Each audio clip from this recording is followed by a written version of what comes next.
안녕하십니까? 예수님께서 이렇게 질병을 고치신 사건이 계속 나오는데 이 질병을 고치셨다는 게 무슨 뜻인지, 그래서 질병을 고치심으로써 예수님이 새로운 질서를 부여하시는 게 어떤 차원의 질서를 주셨는지를 아는 게 사실은 굉장히 중요하고요. 그래서 질병에 대한 구약적 관점도 우리가 한번 살펴보긴 해야 돼요. 그 히브리 사람들은 하나님의 진노의 표시, 아니면 내가 나쁜 일 한 것에 대한 형벌로 병을 주신다고 생각하는 관점이 강했어요.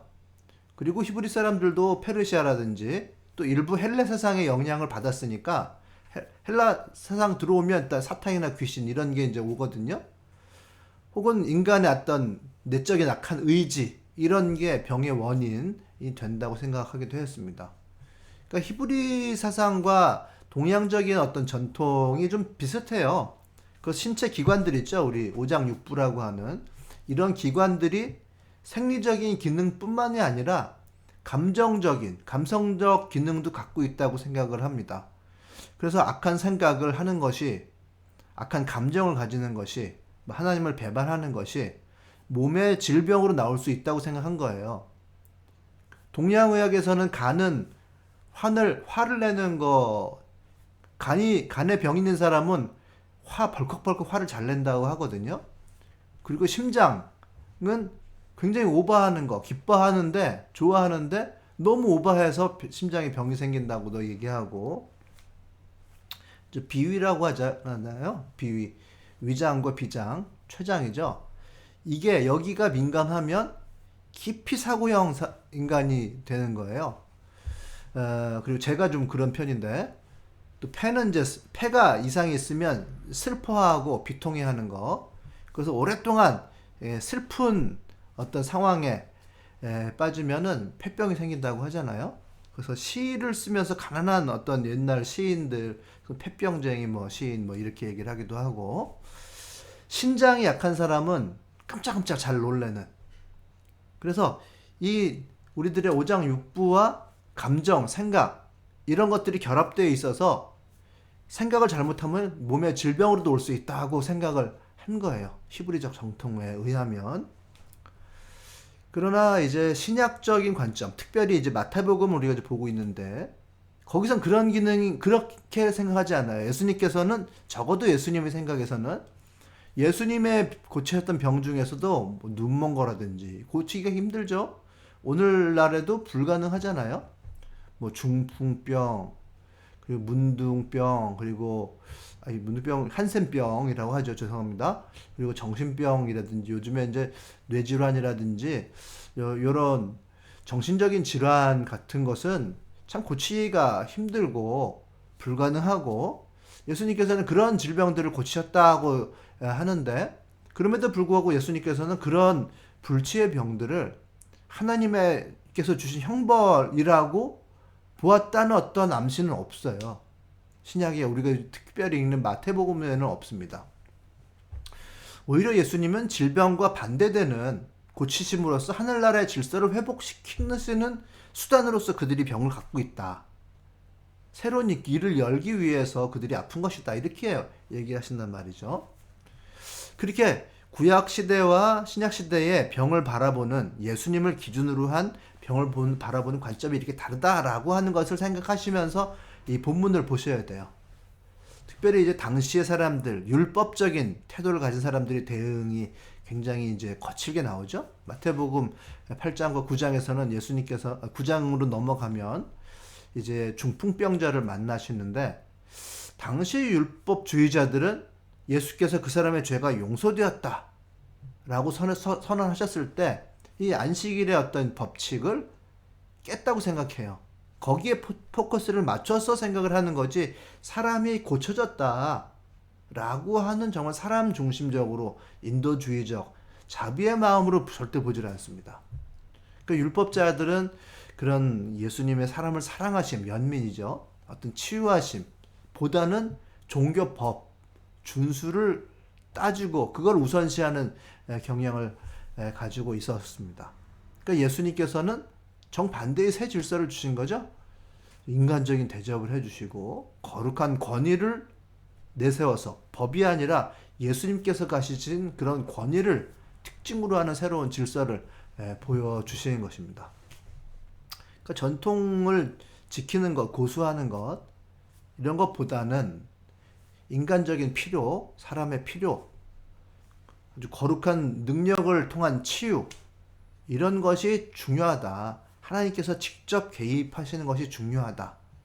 라고 이제 강조를 하신 거고 율법주의적인 관점에는 도전장을 내미신 거예요. 그 9장 1절에서부터 이제 우리가 보게 될 본문은 중풍병자를 고치신 거거든요.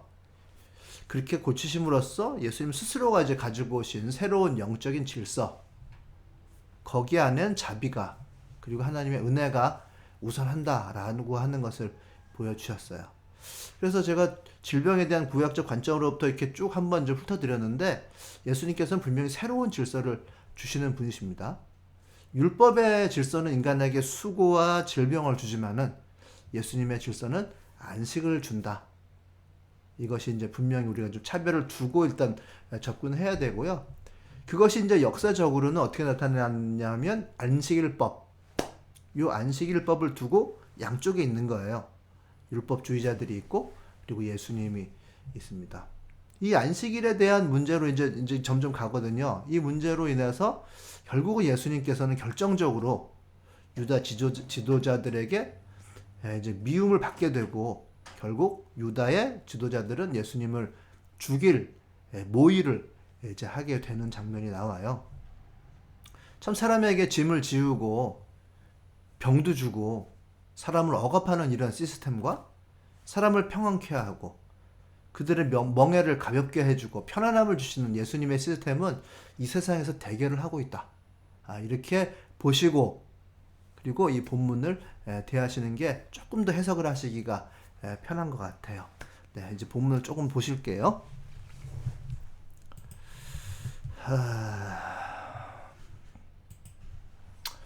네, 이제 9장 1절에서부터 8절까지를 이제 같이 한번 좀 보실 텐데 예수님이 중풍병자를 이렇게 만나셨어요. 그런데 예수님께서는 그 사람 자체가 예수님께 믿음을 고백했다는 얘기는 여기서 안 나오는데 예수님께서는 그를 날라다 준 사람을 보시고서 그들의 믿음을 인정하셨단 말이죠. 보시면서 이 사람을 침대에 눕힌 상태로 날라왔어요.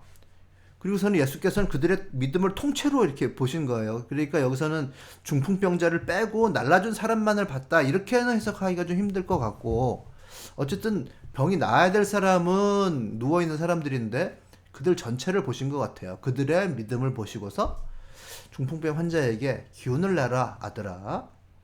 내 죄가 용서함을 받았다. 이렇게 말씀을 해주십니다. 그러니까 이 같이 믿음을 갖는다는 거 이게 너무 중요하고 정말 이 놀라운 광경 아니에요? 들고 왔는데 그들 전체가 믿음을 가지고 있는 한 덩어리로 예수님께서는 보여주시는 거고 그 장면 자체가 너무도 귀한 장면이라고 예수님께서는 보신 거죠. 자, 우리가 공동체로 같이 그 무엇을 할 때 한 사람을 귀중하게 여기고 한 사람을 위해서 다른 사람들이 이렇게 같이 치유를 위해서 노력하는 장면 자체가 예수님께서는 믿음이다. 믿음이라고 하는 것을 가장 원초적으로는요. 의지하는 함이라고 해석을 일단 하시면 좋아요. 예수님께 의지함. 거기서부터 이제 믿음이라고 하는 것이 충분히 이제 설명이 될 수가 있는 건데, 자, 이렇게 하는 장면 자체가 너희가 나를 의지하는구나, 하나님을 의지하는구나, 이렇게 예수님께서는 보신 거예요. 그리고서는 그 환자에게 이제 이렇게 기운을 내라 아들아 이렇게 되어 있는데 뭐 다른 성경 옛날 성경에 보면 소자라고 이제 번역되기도 하고 특별히 이제 뭐 사전적으로는 아이라고 번역하는 게 이제 가장 직접적인 번역이에요. 아이야, 네 죄가 용서받았다 이렇게 말씀하시는 거예요. 예수님은 분명히 그 거룩한 권위를 분명히 중심에 놓고 계십니다.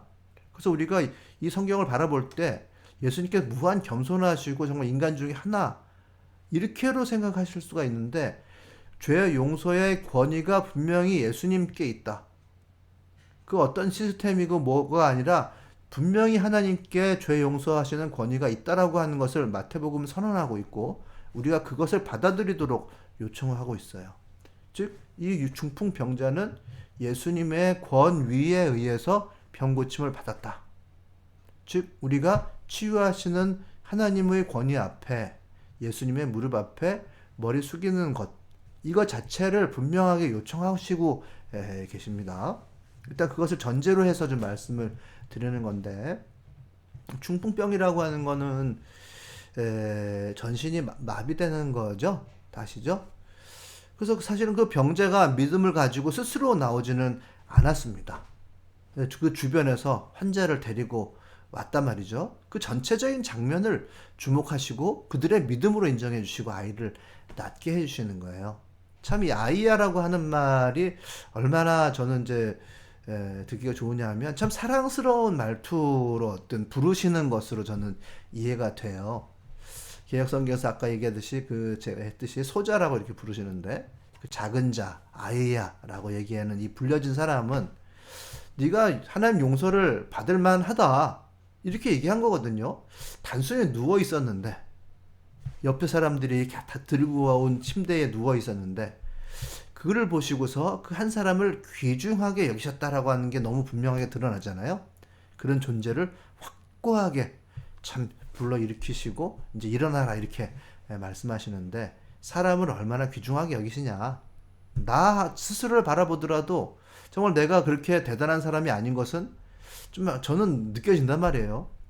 나 자신을 그렇게 바라보고 계신다라고 하는 것을 저는 정말 이 본문을 통해서 좀 느끼고 싶어요. 아, 나 하나님께서 나를 이렇게 귀중하게 여기시는구나. 그리고 여러분들도 예수님께서는 사랑스럽게 부르신다는 거 이게 느껴지지 않으면 인생이 정말 힘들어집니다. 이 한 끗 차이예요. 내 인생이 왜 이렇지가 되지 않으시려면 하나님께서 나를 그렇게 부르고 계신다는 것을 정말 내 마음에서 절감을 하셔야 됩니다. 그래 내 인생이 좋아져요. 네. 이에 비해서 이제 반대편에 있는 율법학자들은 신성모독하고 있다. 이자가 이렇게 나오는 거죠. 하나님의 역할을 침해를 딱 하고 들어오고 있다. 하고 생각을 하십니다. 예수님께서는 그들의 마음에 있는 그 악한 생각을 품고 있느냐라고 어찌하려고 너희는 마음속에 악한 생각을 품고 있느냐라고 이렇게 말씀하시잖아요. 저는 그 악한 생각이라는 것이 그들에게만 있는지 율법주의라는 거는 끊기가 힘들어요. 저는 지금 율법주의가 아니다라고 설명을 지금 말씀을 막 드리지만요. 그러나 그것에서 벗어나 있는 저인지를 계속해서 생각을 하고 여러분들도 마찬가지입니다. 이 생각이 우리 안에 있단 말이죠. 참 오늘날 그리스도인들도 이렇게 예수님께서 하셨듯이 인간에 대한 연민으로 모든 일들을 대하는지 아니면 점점 완고한 마음으로 세상을 일을 대하는지 정말 점검해 볼 일이에요. 그래서 그들 문제 있어 라고 손가락질 하려면 이 본문을 묵상할 이유가 하나도 없어요. 이 본문을 가지고 나의 율법적인 태도를 점검하려면 보는 거거든요. 내 마음은 때로 이제 굉장히 완고해요.